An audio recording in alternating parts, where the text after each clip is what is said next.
hello to everyone, all of our listeners. Happy, happy day. Welcome to Ask Dad. This is a dad show, not just for dads, but everyone that wants fatherly advice from a real dad. Whether you're here for the bad dad joke or to gain some insight. I did it again, insight. I cannot speak. I do that all the time. Insight or insnight, it does not matter because Will Snow is the man, the myth, and the legend, especially in his own mind, who knows all things. So please welcome to today's episode of Ask Dad. Ooh, all right. Ooh, you're awesome. Oops, I hit it again. There we go. All right. That was a standing ovation. Okay. That was the standing ovation. Absolutely. Hey, I don't know if I ever told you this, but did I tell you that long ago, my grandfather used to make these huge, huge holes on his land so that it could hold water? No. Well, that was once upon a time. Once upon a time. Yeah, I love that. Do you know? Is that okay?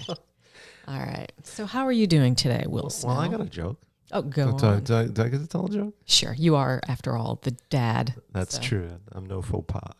Oh my God. So how do birds learn to fly?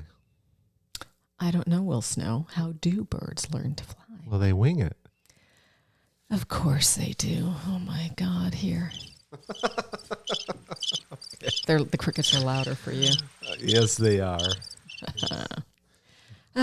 So anyway, we are back again. Hello to all of our listeners. And we do have questions that our listeners have sent in. I actually wanted to talk about something that I was thinking about the other day. So I had recently read, and I read it forever ago in English literature class, but I was recently reading Robert Frost. Really? Yes. Wow. You know, The Road Less Taken. Ah, yes, The Road Less Taken. And it made me kind of go back and think about in my life all of the different decisions I have made and the forks in the road and the choices that I've made and which direction to go. And I wanted to talk about that because I've heard you speak about this and you refer to them as life's pivot points. And I want to know more about your opinion and your insight on pivot points in life. Well, thank you so much. It is a wonderful point of discussion. Yes, the pivot points of life, the twists and turns of fate. Yes.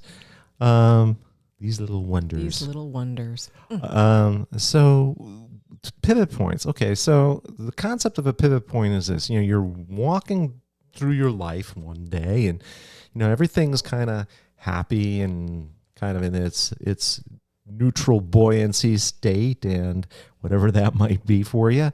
And something happens. You are, either an event or you see something magnificent or something potentially devastating or something that, is astonishing, or you meet somebody who has a perspective that kind of just shakes up your world. Something happens to shake up your world. And all of a sudden, you're out of your natural buoyancy state. And then when you come out of that, after being impacted there, your life path has now changed. Yeah. Something has changed within you, and then you kind of regain your neutral buoyancy there.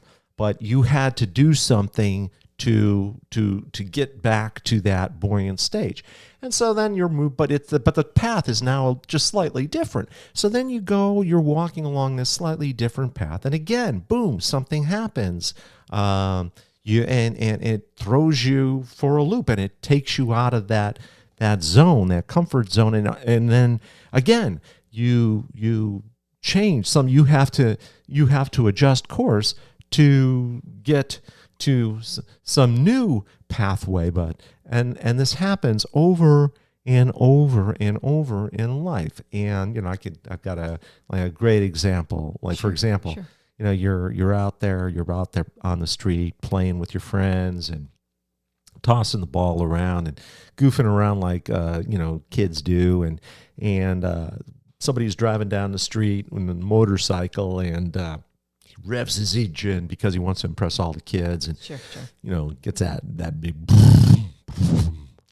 That was terrible. It was awful, but continue. So someone's like, and he revs that engine up and speeds down the street, but hits a slick spot, and the motorcycle crashes, and the person falls off the bike, and all of your friends are running away, but you're the only one that's running towards the individual to say, how can I help you? Right.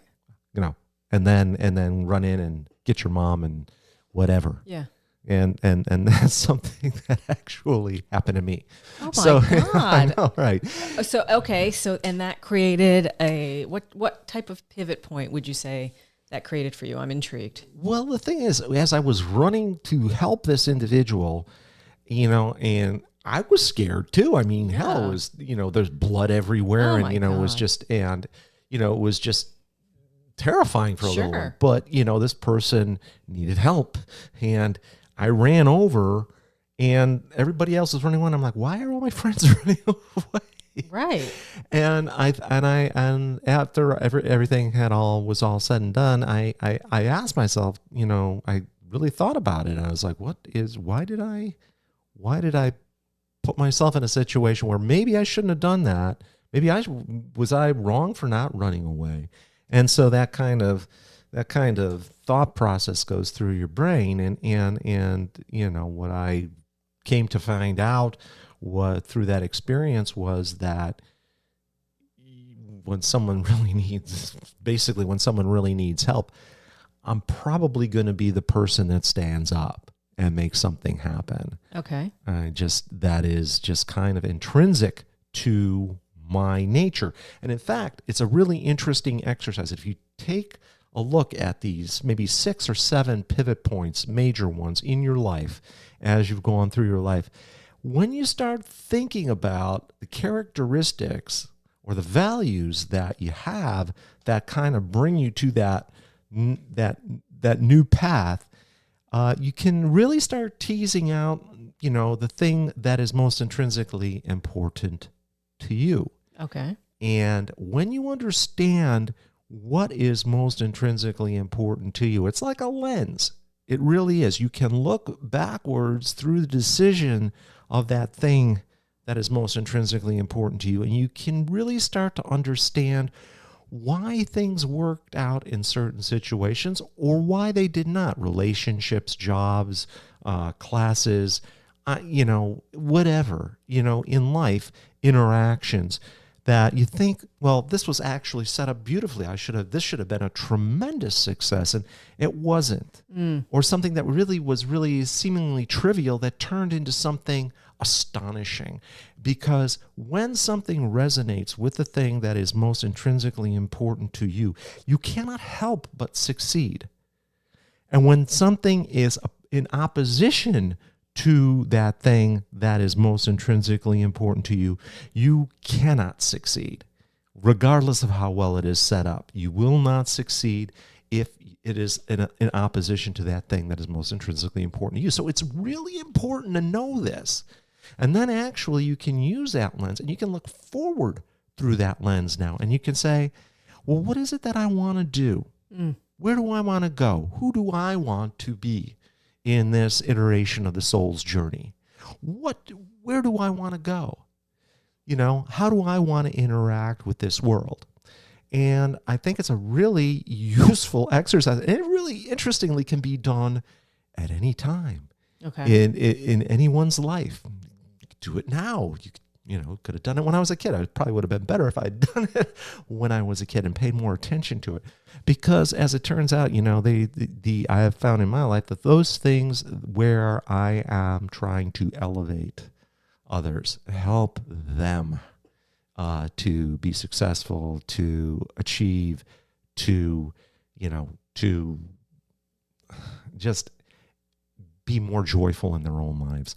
Those are the times when I've experienced the most profound successes. Okay. And, I know I told you a story a long time ago when I was working in a community volunteer organization, and I was doing, this is not to rouge the apple, but I mean, I really enjoyed I got involved in this organization, thought, well, okay, I'm just, I just want some community service on my resume, really. Sure.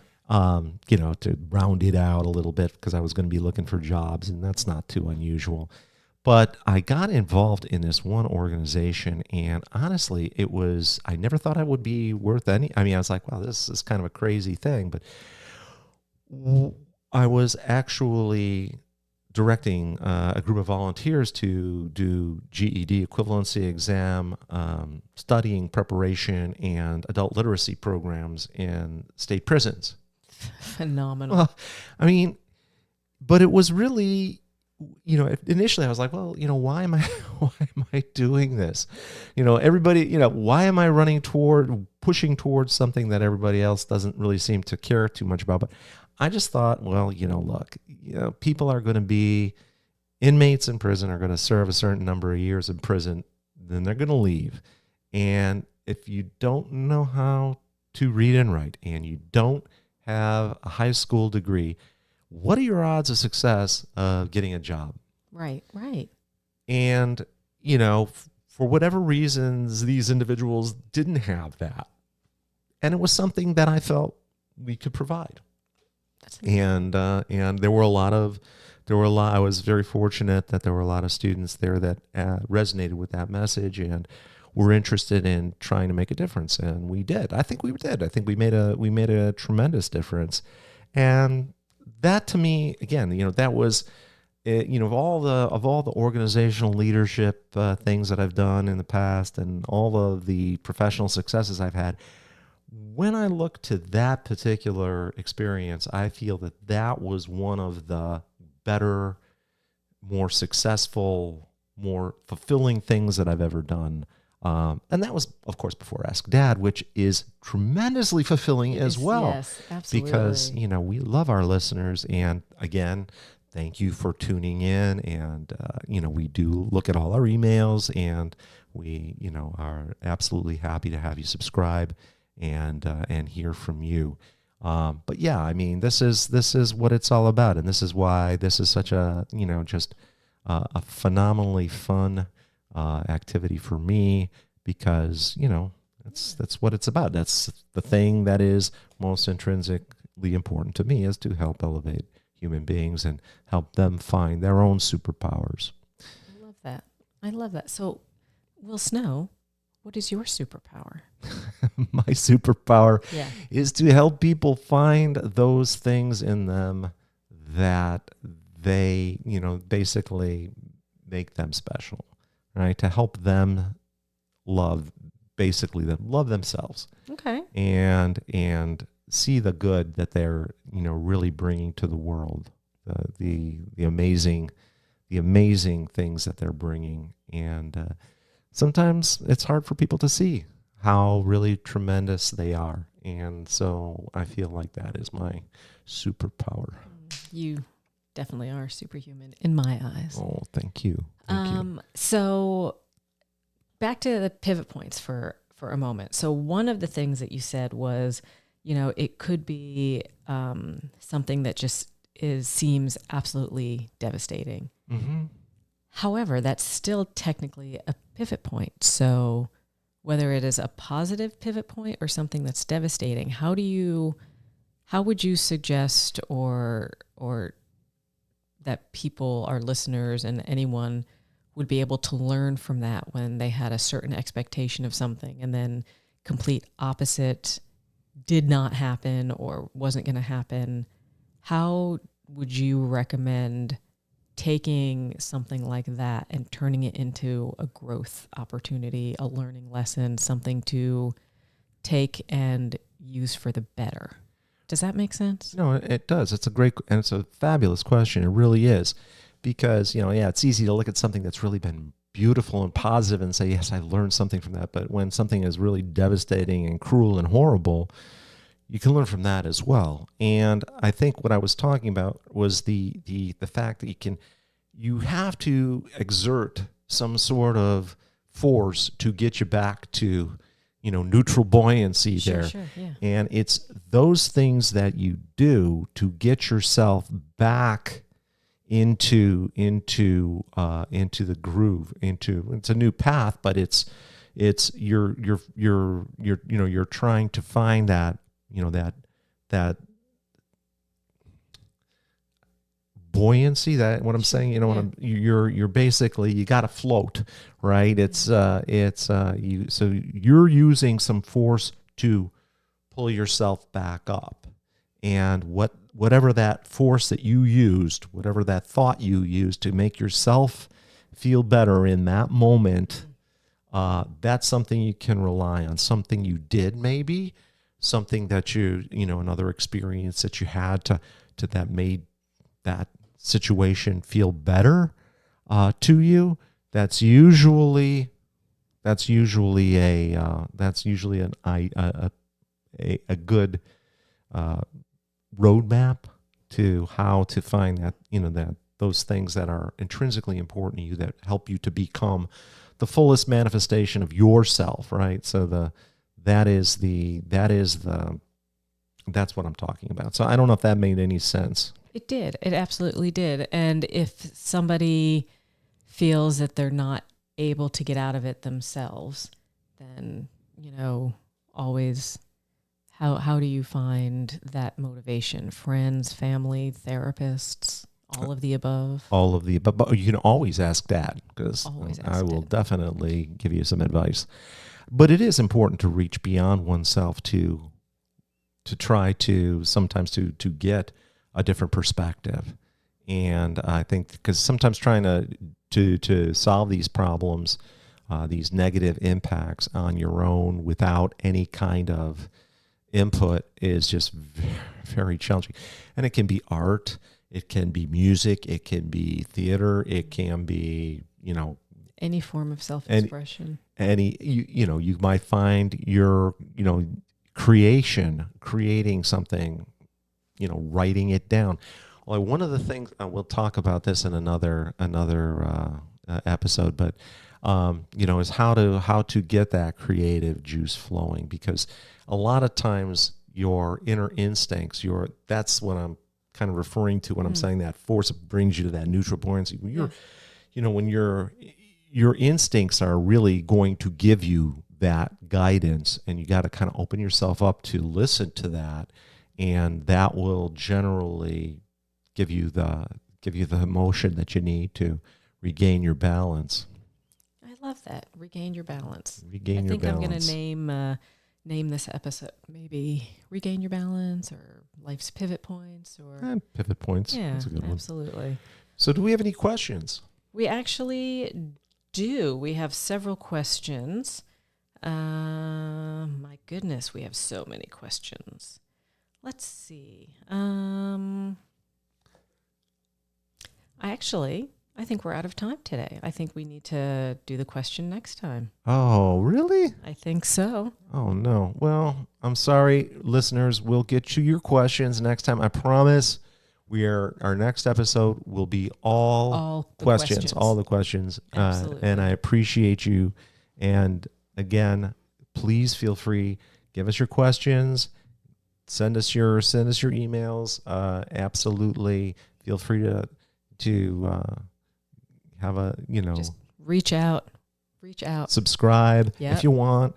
But we really appreciate you and look forward to next episode. Absolutely. And thank you so much. And again, yes, listeners, thank you for tuning in to Ask Dad, the show of fatherly advice for all, with a smattering of bad dad jokes. The love is real and the man is real. So we will see you next time. And until then, as we said, continue to send us your dad jokes, your questions, so we can talk about it all. You will send that to Will at I Will Ask Dad. So you'll get it all, the good, the bad, and the dad.